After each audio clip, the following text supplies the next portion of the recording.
To the man who needs no introduction, Mr. Doug Fehan, the C7R Program Manager.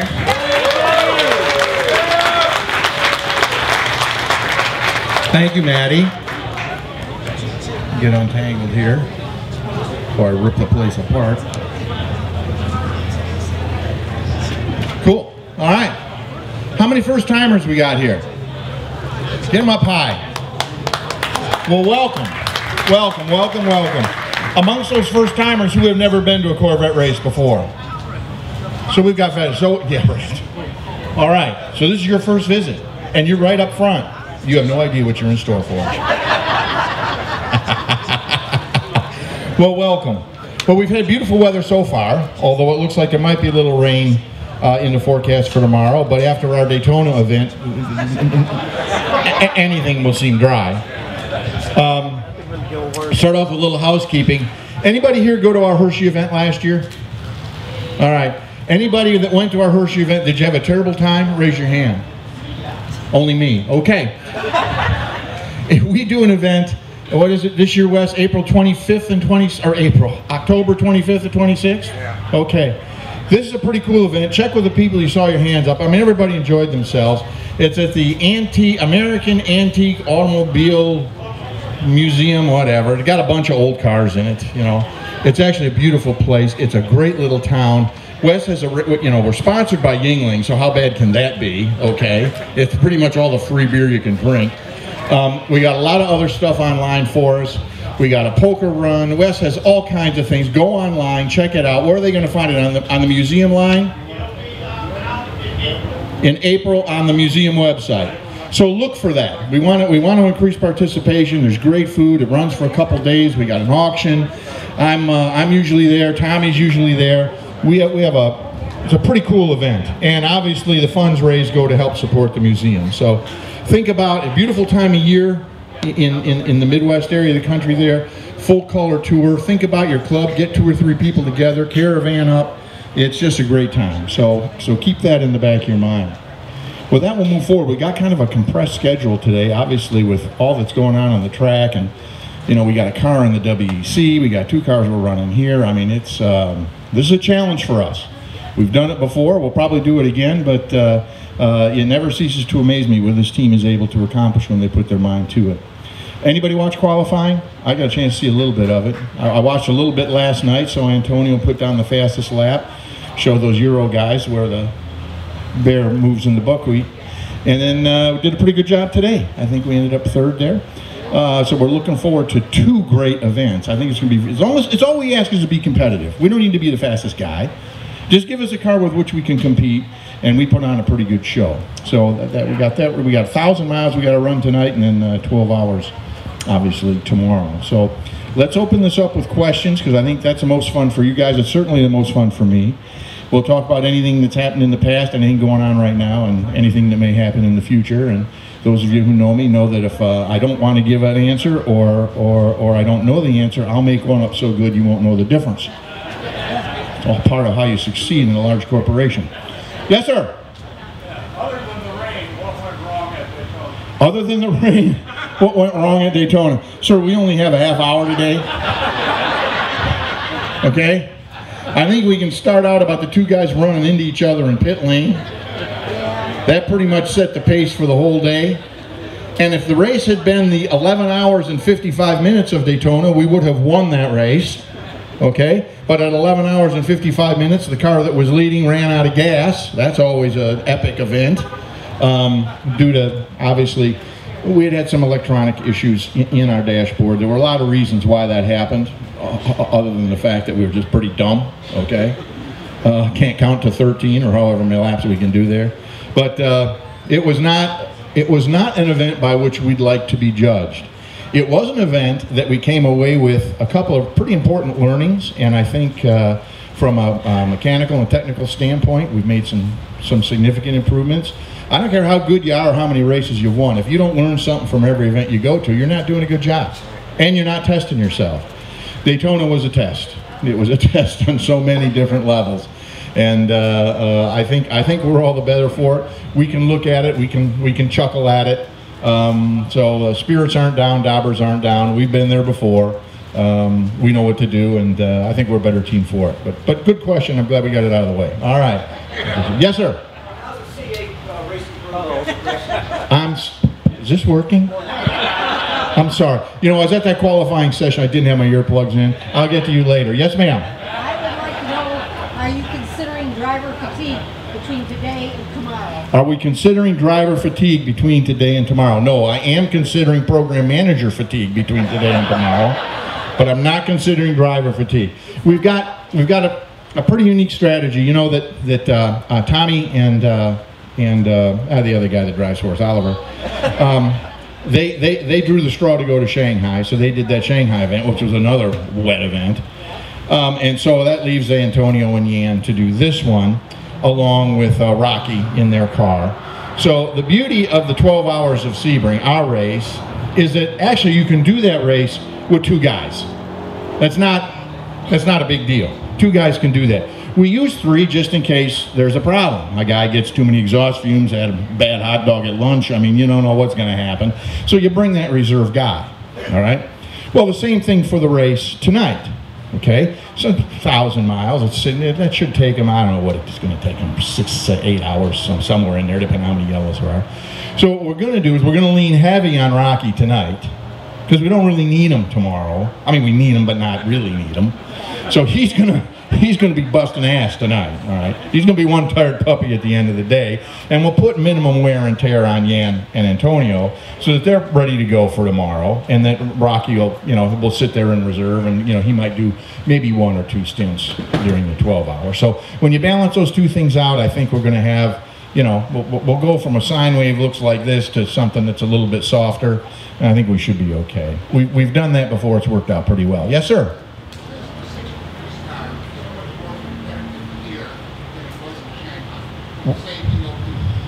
Why is the 63 car more competitive here than it was in Shanghai when it's the same BOP and the same car? Well, if the drivers were here, I'd tell you that, well, look, 2 different guys driving, yeah. But they're not here, so it's no fun. The reality of it is I want you to think about how many laps over our 20 years of racing that we've completed at Shanghai versus the 1.86 million laps that we've run at this place. That would be the starter right there. There's your reason. It's just simply brand new track, obviously, a big learning lesson. Of course, you're in a foreign country, but there's a lot of things that add up that make that really, really tough. That's not an excuse, that's just a fact. I mean, that's the reason. And that's why we're competitive here. I'm not saying we have this place figured out, because you never figure out Sebring, ever, ever. This track is alive, okay? And it changes on an hourly basis. You just have to be here enough times to understand and anticipate what it might do to you. And obviously we've competed here for a long time, so we know that. And that's our advantage. That's why it's better here. You're welcome. Yes, sir? Was it your decision to race the Sebring in the WC race? So those of you that don't know Nigel Dolby, he's what we refer to as a disruptor. Okay? And so he's asked the question, did we decide we were going to race Sebring on our own because we thought it would really be fun with the WEC? Or did he think that maybe we were receiving some pressure from the FIA to run in the WEC race because it was in our backyard? The answer to that question is yes. Next question, please. Yes, sir? When are we going to see, yeah, I like this guy right back here. The question is, when are we going to see Kevin join our team? Does everybody know who he's referring to?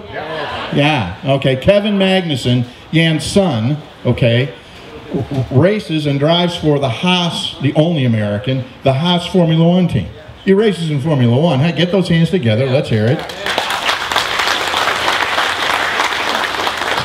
I rib him about it all the time. I zinged him yesterday in something we were doing as being the 2nd fastest Magnussen in the world, because the first one's over at Haas. So I might spare him that today because I've already used up that line. We would love to see that, by the way. We would love to see that. Can you imagine? I mean, father and son, maybe at Le Mans. I'll share this with you, okay? Don't read anything more into this than exactly what I'm telling you. Kevin has cleared that with his boss. So we have permission from Haas, Gene Haas, to allow him to run with his dad in a given race, which would probably be something like a Daytona or a Le Mans. So, Le Mans. yes.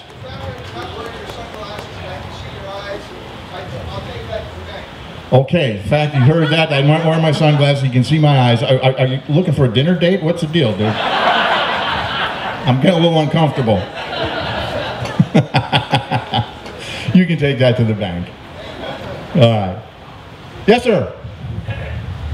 You race in Shanghai or Le Mans, so do you bring your own gas? When we race in Shanghai or Le Mans, do we bring our own gas? No, we don't. We manufacture that at the dining commons.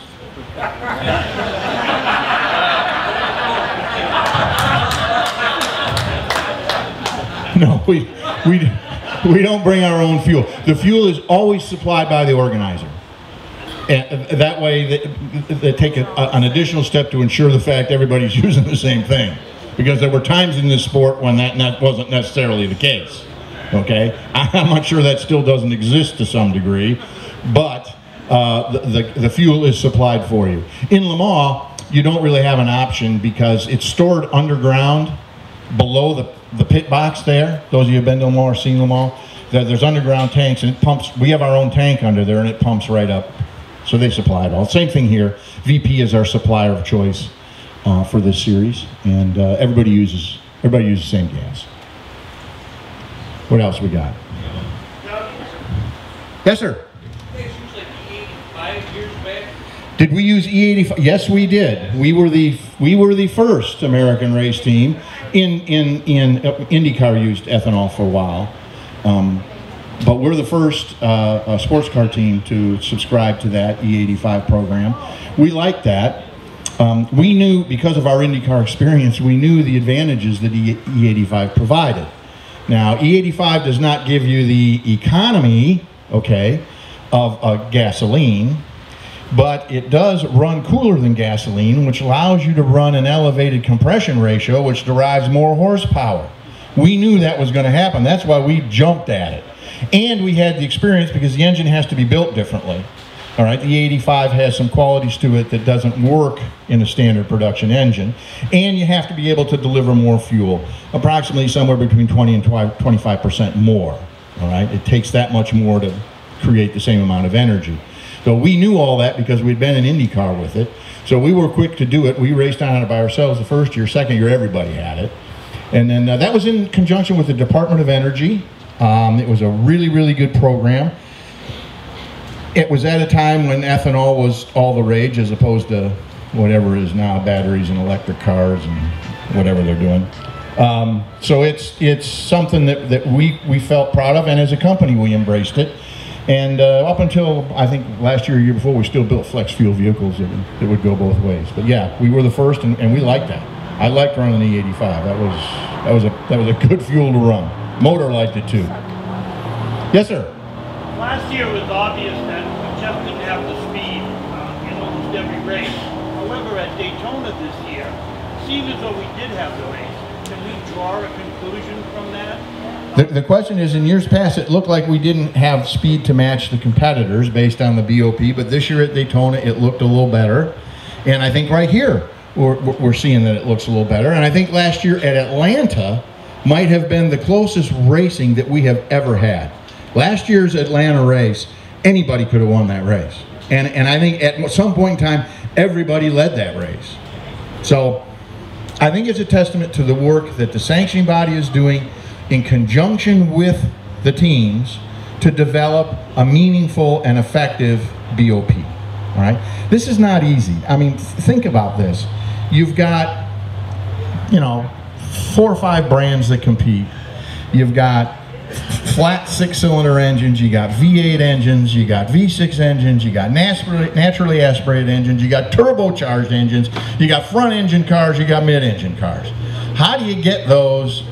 If you owned an engineering company and I said to you, okay, come on in, here's your challenge, I'm willing to pay for this, I want you to take all these cars, all these different engine configurations, we're going to go to Road Atlanta, 2.5-mile racetrack, you're going to have 20 different drivers, and I want you to fix those cars so they all can run within 0.2 of a second of one another. Dude, you could be in the engineering business for about 1.8 million years and never get that done. ever get that done.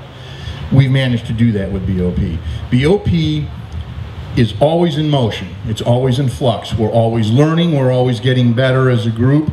And I think the fact that we're seeing closer racing now, closer qualifying, is a testament to the progress we've made. Are we where we want to be? No, but we probably never will be perfect, but we're working to get closer. And I'm putting my hands together and thanking the sanctioning body, because they've made huge concessions to us as competitors, because we operate as a group.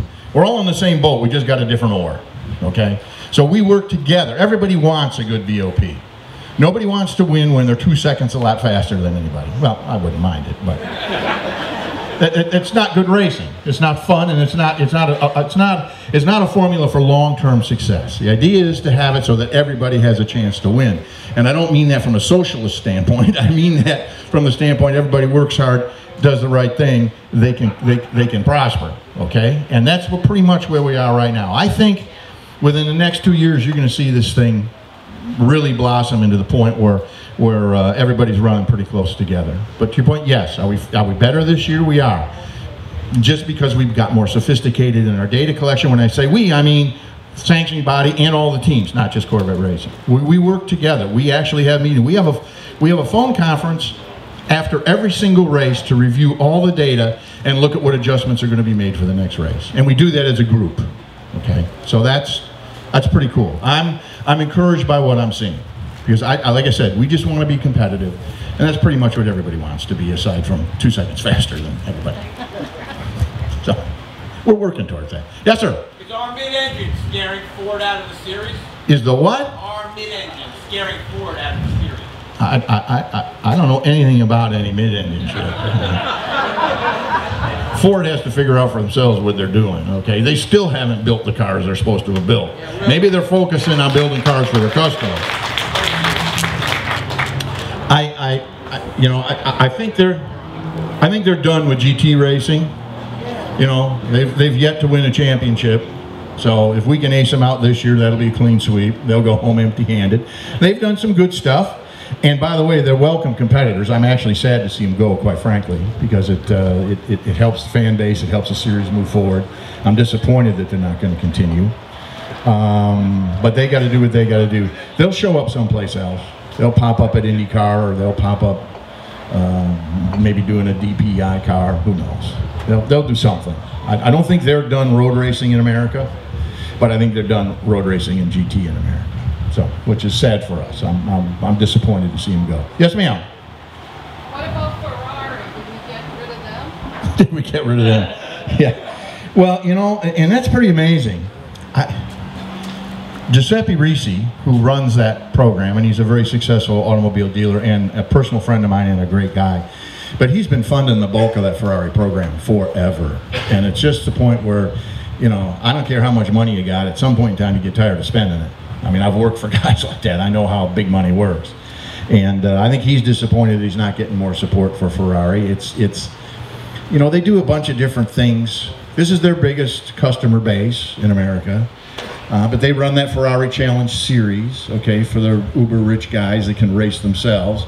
That seems to be well accepted. They kind of enjoy that. I don't get why they don't see the value in what we're doing here, but they don't. I don't know that that means that they never will or that they won't be back. But right now they're not here, and it looks doubtful that they are going to run at Le Mans, so that's a good thing.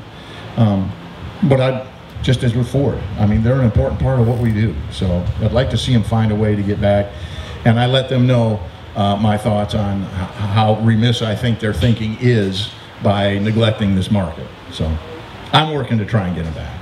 So if these other manufacturers are getting out of the GTLM class, are you worried about that in the future? Am I worried about the other manufacturers getting out of the GTLM? What the hell no. I mean, you got to remember, for a couple of years we raced ourselves and had a ball. Okay? These crowds only got bigger. We did crazier shit. I mean, it was just, it was pretty good. I kind of enjoyed those times. I was just talking about it at dinner last night to somebody who brought it up. I was at that Mid-Ohio race where I saw Olivia Beretta and Johnny O'Connell banging doors, leaving the pit lane. Yeah. So, yeah, it was a concern, of course it is. But you know, I've been in this business long enough to watch the sine wave. I can tell you that I think you're going to see, there's going to be some interesting developments in the next 24 months worldwide. I think you're going to see Le Mans, this is just a prediction, I just kind of intuitively putting together pieces of what I see. I think you're going to see a greater emphasis on GT at Le Mans. Okay? I think they've come to the realization that their viewership, although in Europe, you know, they like the LMP cars, but they've reached a point where it's kind of like Formula One with a body on it, and nobody wants to play that game because nobody can afford to play it. They've seen what we've done, driving business fans and great racing with cars that are relevant, that you can buy in a showroom or that you can identify with. And it would not surprise me if we see a transition at Le Mans where perhaps there's a GT super class that now becomes the running for the overall victory at Le Mans. If that should occur, and I think there's a chance of that, you're going to see a lot more manufacturers coming into GT racing. So I'm kind of using my crystal ball and gazing ahead. Is it a concern? Of course it is. I don't like to see anybody leave, but I've done this long enough to know that somehow, some way, it kind of takes care of itself. Okay, and we find a way to continue to exist. So it'll be interesting to see. There's going to be some changes, I think, occur in the next 24 months, and I think they're all going to be good. Yes, sir. Doug, with BOP, is it strictly a weight change? With BOP, is it strictly a weight change? No. BOP can be any number of things. It can be down to ride height. Okay, and that's really getting down to the really fine point on the pencil. But most of the time it's weight and power. Where do they put the weight? You get to put it, they have a prescribed area in a diagram in which you have to put the weight. Obviously you want it to the, well, depending on your car. For the most part you want it in the middle of the car and you want it as low as you can get it. But it's generally weight and power. Those are the sensitivities that they work with most, because those are the two things that affect the car performance the most. There are other things, but those are the easiest to control, modulate, and understand also. Yes. Johnny.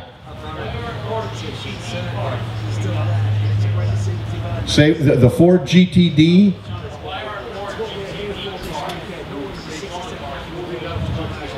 Well, you look at the guy standing up in front of the room. He wants to know why there's not more GTD cars moving up to GTLM.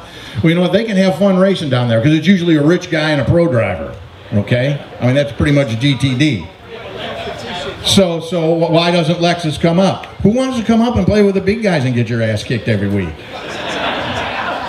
Okay, they can go down there and race, and who knows, they might actually win something once in a while, all right?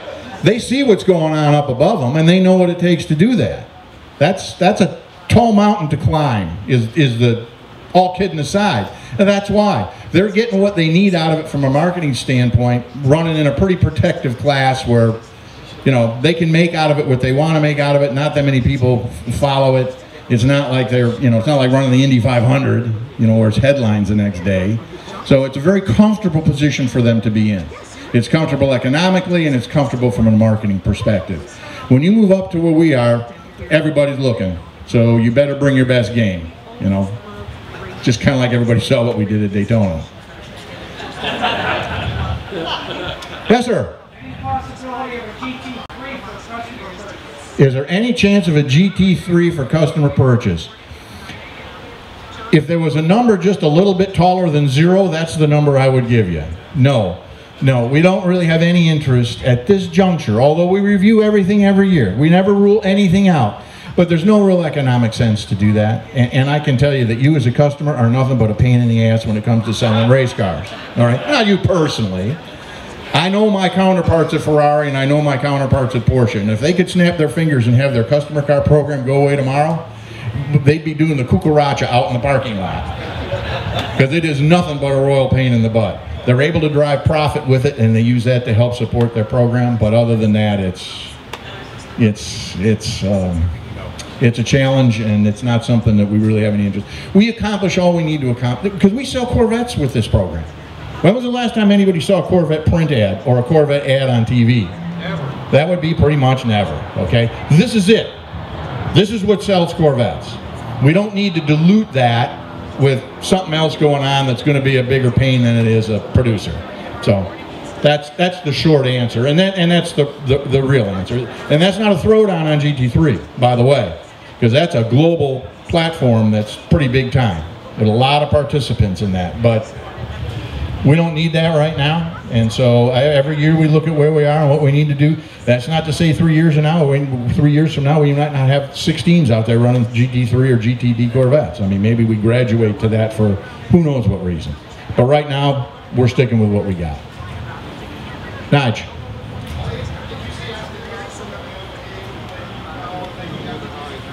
Can we see Aston Martin coming over here with a new car? I can tell you that at this point last year, the chances of Aston Martin coming over here to race were really good, okay?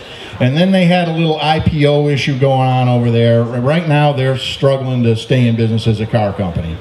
So I don't see that happening short term. Would they like to be here? I can tell you this, I talk to David all the time. Yes, they want to be here, but you got to have the money to drive it.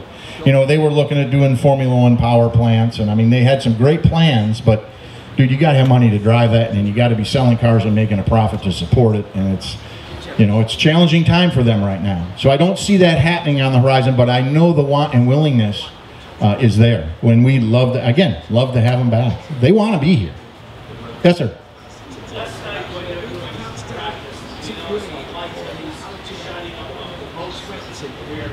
Yes.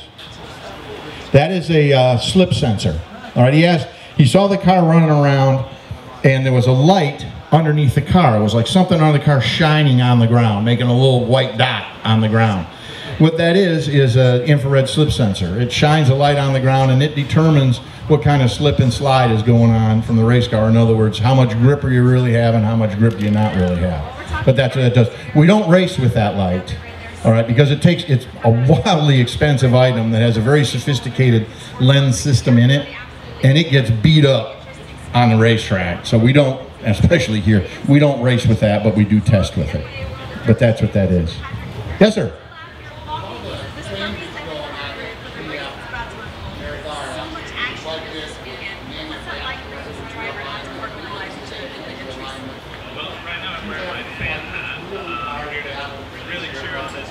The question was, with all the changes at GM, with the restructuring going on, and with a bunch of people getting furloughed and plant shutting, did I have to fight really hard to keep our program? Oh God, you wouldn't believe how hard I had to work, man. In regards to what they're paying me, I gotta tell you, it was just, it's all I live for. I did 20 hours a day I worked. No, I didn't have to work hard at all to do that. And there's a number of reasons for it.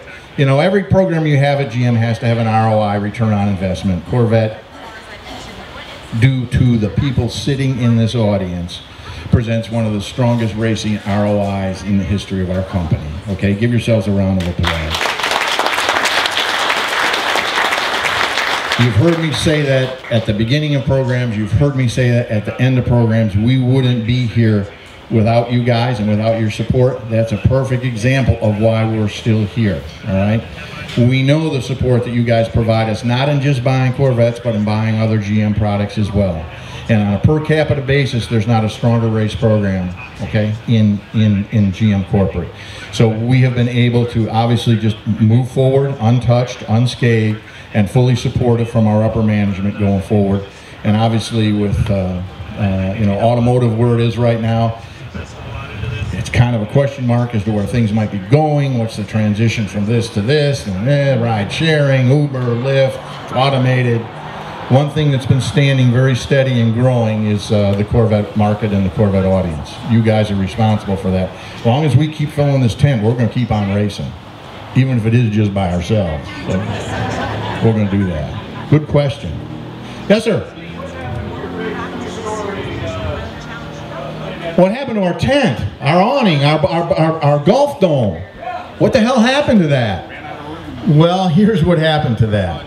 2 years ago, okay, because of the increased participation in the series, they cut our footprint down inside the paddock, okay? So that balloon was custom made for our existing footprint, so when they closed the footprint down, we had too much balloon and not enough space. So balloon went bye-bye. Balloon is not gone though, all right? I like the Dougie Dome. So we're going to work real hard to see what we can do moving forward once we have some stability on behalf of our sanctioning body to go ahead and revisit that, because that was truly that was a good thing. The crew guys hated it because it was real heavy and hard to put up. I mean, they actually had to work, okay? So they were really happy when that footprint got shortened up. But we're going to go back there. We have new technology, lighter materials, smaller balloon. We're working on it. We're with you. Yes, sir. Can you tell us about how much time does it take to set up a pit road with all the technology and then tear it down afterwards? How much time does it take to set up pit road with all the technology? It takes, generally speaking, from start to finish, probably about 8 hours with everybody participating. And we're talking probably 16 people to set up our whole deal. That's 8 continuous hours. The technology, when you've been down there and looked at that, is pretty impressive. And we've added more stuff this year, so it's right out of Star Wars. But the way it's designed, it's all plug and play. So it looks, when you see them set it up, it's pretty masterful how they've designed, because it all folds like a transformer kind of thing, where it folds down into this little innocuous box. And then, 2 guys go out there to start unfolding it, and all of a sudden, you're in NASA control. So that part of it's easy. The manual labor, the part of setting up the tents and the awnings and all the physical stuff, moving the buggies down there, getting them parked, getting them up off the ground, that's the hard part. That's what takes the time. Hooking up electronic stuff is pretty easy, actually.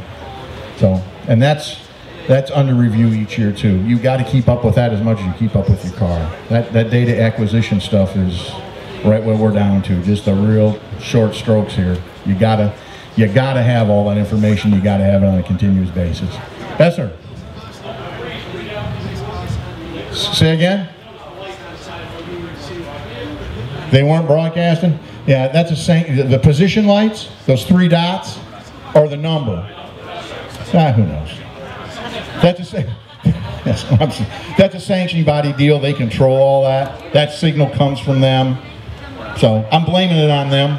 I didn't notice it, but I'm sure they did. So, yeah. Thank you for that, though. Where's the number 3 guys? What was wrong? Oh, you're only on number 3 guy. You don't know what's going on. What? What? We can't? Okay. Okay, and what time is that? What time is that? Everyone can hear you now. Okay. But the autograph session is down there. Okay. Okay, thank you. Because Maddie didn't want to tell you this because she didn't want to take the heat. But we're not doing autographs inside here today because of the way the time frame has worked. We are doing autographs at the autograph session down in the pit lane. Okay? So that's a little housekeeping. I know. What? And it's an hour instead of 45 minutes. And you said that like you were excited, yeah. Put that smile on your face. That's good, isn't it? Huh? Yeah. Everybody's here. Can't believe it. My man. All right, let's do some driver introductions. We'll start second down. This is our U.S. guy. Everybody knows him. From Virginia. Can't be held responsible for the government currently running his state.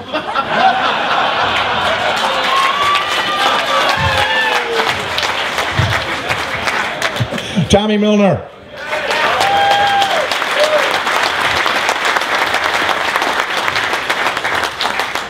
Next to Tommy, we have our most experienced Corvette driver in the history of our program. I want you to think about this in all seriousness. This guy, if you had a sports car career and you looked at over time, all the races that you had won, if you had won a dozen, 15, 20 races, I mean, you'd be considered a pretty damn successful sports car driver.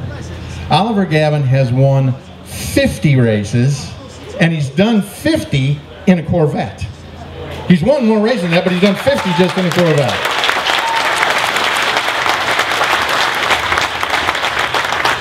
And along with Tommy, he too is not responsible for the running of his government and Brexit.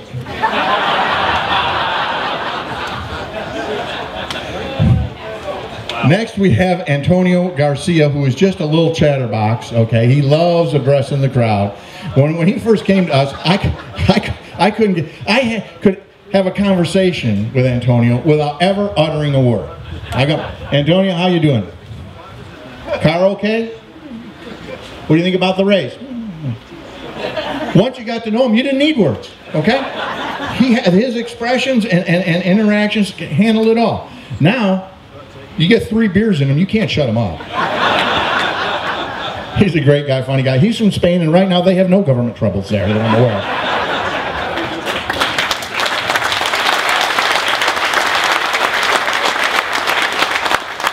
And then the final driver, and I'm not going to say it today, Jan. I'm not even going to talk about Kevin and how wickedly fast he is and how lucky you are to have him and that you're planning on retiring on him, okay? Utilizing the resources he's been able to gain. He's been a great father. Kevin has followed in his father's footsteps, except that Kevin was really successful in Formula One as opposed to Jan.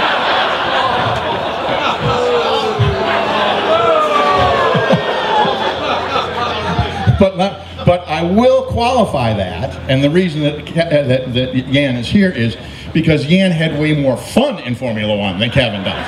Okay? Now, are we agreeing with that? Oh yeah. How old were you? Were you 19 when you started in Formula One? 20 when I started test driving. 20 when you started test driving. I remember 20. I was testing a lot of things. Driving wasn't one of them. Welcome, buddy. Always good to have you. And just as a side note, Jan and Antonio just finished winning their 2nd consecutive championship and 3rd for Corvette, because the year before that it was Tommy and Oliver that won the championship. So thank you guys for that effort.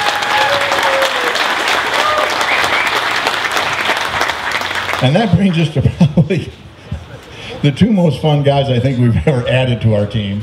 And I know our team has a lot of fun with them. If you ever got inside our transporters and looked at some of the Photoshop pictures that are up there of these 2 guys, it's pretty amazing. It's pretty amazing. We have from Germany, Mike Rockenfeller.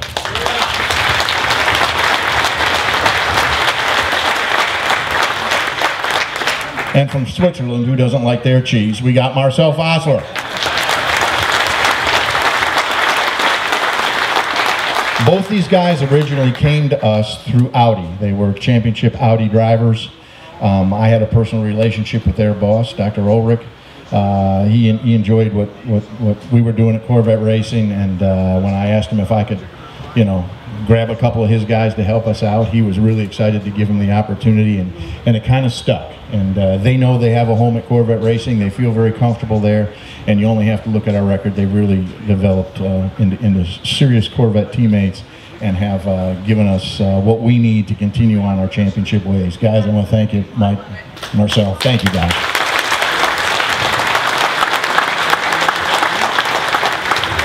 Maddie, where are you? Maddie, paging Maddie. Maddie has just disappeared into the crowd. So what are we doing now? We need 6 drivers back, and if anybody wants autographs, they can attend autograph sessions at. Okay, which begins at 12:30 in the paddock. These guys will be there, sign your autographs.